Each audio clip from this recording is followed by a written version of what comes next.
Halo Sobat Tani, jumpa lagi ya. Nah, pada video kali ini teman-teman, kita akan bahas mengenai bagus mana sih penggunaan pupuk kandang atau yang biasa sering kita sebut kohe teman-teman ya, ataupun kotoran hewan dengan pupuk organik yang dari pabrikan. Kita ambil contoh petroganik teman-teman ya. Nah, petroganik ini teman-teman pupuk organik ya. Nah, jadi biasanya teman-teman ya ada kalau ini ya, masalah ini itu biasanya di lapangan banyak yang pro kontra. Ada yang memihak ke pupuk kandang, ada yang memihak ke pupuk organik dari pabrikan teman-teman. Kenapa ya? Jadi ada hal seperti ini di lapangan teman-teman ya. Misalkan si A bilang katanya pupuk kandang itu ataupun pupuk kohe itu sering menimbulkan jamur ataupun patogen teman-teman ya. Nah, kemudian si B juga misalkan seperti ini, katanya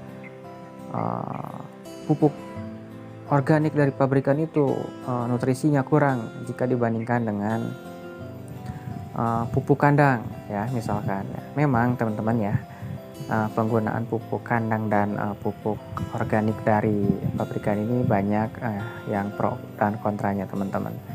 Ada yang bilang pupuk kandang banyak jamurnya, kemudian ada yang bilang pupuk organik dari pabrikan itu nutrisinya rendah ya jika dibandingkan pupuk kandang. Jadi kita bahas pada video kali ini ya. Ini menurut pengalaman saya pribadi teman-teman. Nah, yang pertama itu pupuk kandang teman-teman ya. Jadi penggunaan pupuk kandang ini teman-teman ya, memang jika pupuk kandang ini bisa menimbulkan jamur ya pada tanaman. Nah, jikalau pupuk tersebut tidak benar-benar kita fermentasi dengan baik teman-teman ya. Itu akan sangat berbahaya sekali jika pupuk tersebut tidak kita fermentasi. Akibatnya nanti tanaman cabenya bisa tiba-tiba layu misalkan ya, karena terserang oleh layu bakteri ataupun layu fusarium. Nah, itu hal-hal seperti itu teman-teman ya perlu diperhatikan, karena bisa saja dari proses fermentasi dari pupuk kandang tersebut, atau jangan-jangan pupuk kandangnya tidak difermentasi terlebih dahulu teman-teman, ataupun masih mentah ya. Nah, ini sangat-sangat berbahaya sekali teman-teman. Nah, karena bisa menyebabkan ya seperti tadi teman-teman ya, penyakit tular tanah teman-teman. Karena pada pupuk kandang sendiri teman-teman banyak banget bakterinya ya, bakteri jahat yang menjadi musuh alami untuk tanaman. Jadi jika penggunaan pupuk kandang sendiri tidak kita fermentasi, jadi iya itu akan menjadi bahaya untuk tanaman. Tapi teman-teman jika penggunaannya benar dari tahap dari tahap olah lahan ya, pupuk kandangnya di fermentasi terlebih dahulu teman-teman, kemudian didiamkan ya, penggunaan mikroba. Nah, itu tidak jadi masalah.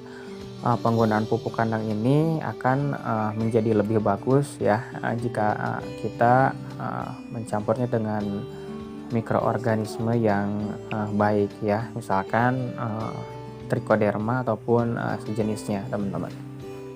Nah, jadi itu teman-teman. Jadi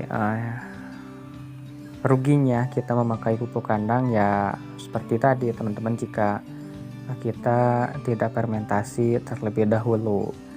Nah, itu jeleknya teman-teman ya. Nah, kemudian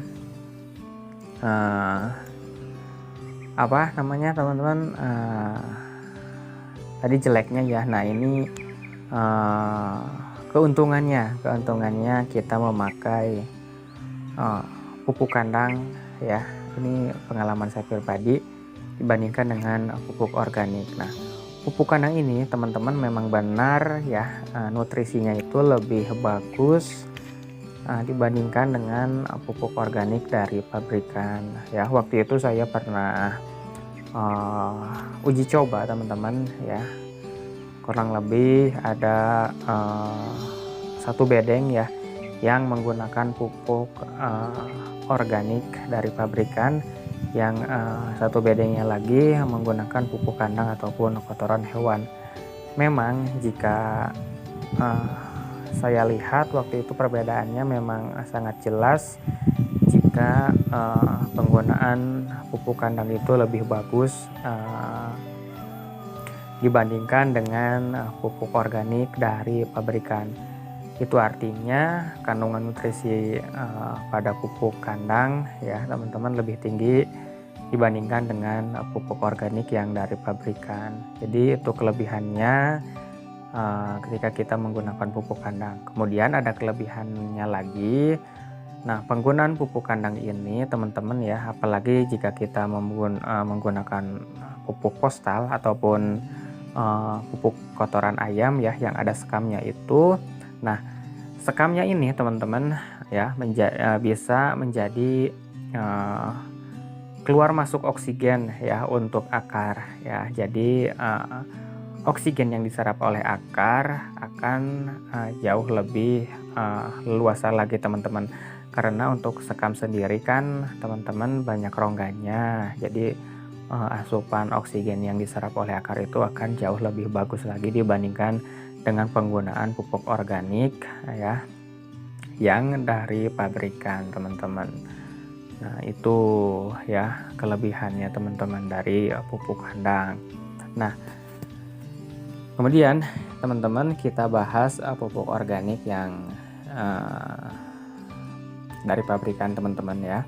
Nah jadi kelebihannya teman-teman ya, kelebihan dari pupuk organik dari pabrikan ini yang pertama yaitu tidak perlu kita fermentasi terlebih dahulu teman-teman, karena pupuk organik yang dari pabrikan itu ya sudah diproses dengan sangat baik teman-teman ya, sudah dilakukan uji lab segala macam ya, sudah diproses dengan pemanasan yang sangat tinggi sehingga pupuk tersebut dijamin aman dari penyakit teman-teman ya.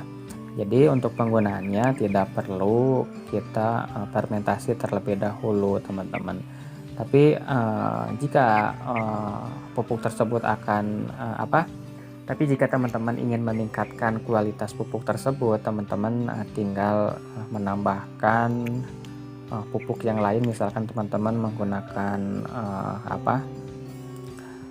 mencampurnya dengan asam humat ya, kemudian dengan PM4 dan juga yang lainnya, bakteri ya. Nah itu akan jauh lebih bagus lagi teman-teman.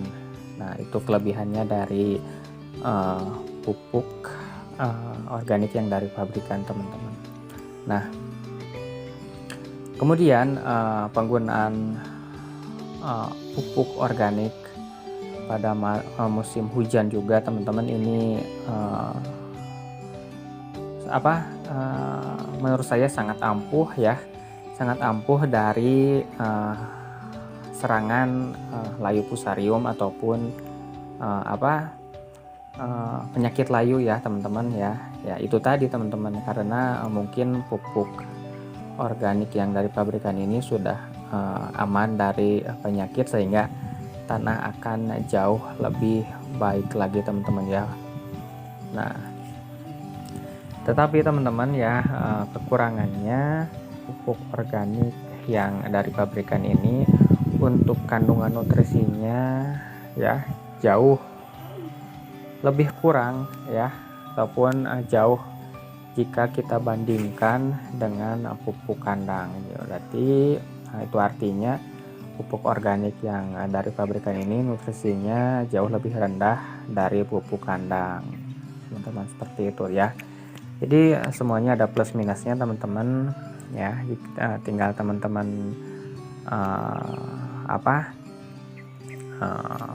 bebas memilih mau yang A ataupun yang B ya. Sebenarnya semua pupuk itu bagus ya, jika kita tepat dalam penggunaan, seperti itu teman-teman ya. Jadi itu teman-teman ya, pupuk kandang, PS ataupun, jadi itu teman-teman ya, pupuk kandang dan juga pupuk organik dari pabrikan. Jika kita lihat penggunaannya di lapangan dan bagus mana jika kita bandingkan, seperti itu teman-teman ya. Oke, mungkin sampai di sini dulu untuk video kali ini. Terima kasih buat teman-teman yang sudah menonton. Terus dukung channel Ngupi Tani ya teman-teman, supaya kita tahu ya teman-teman, kita tahu segala macam dunia pertanian ya, khususnya pertanian cabai. Saya pamit undur diri teman-teman ya, sampai ketemu di video selanjutnya.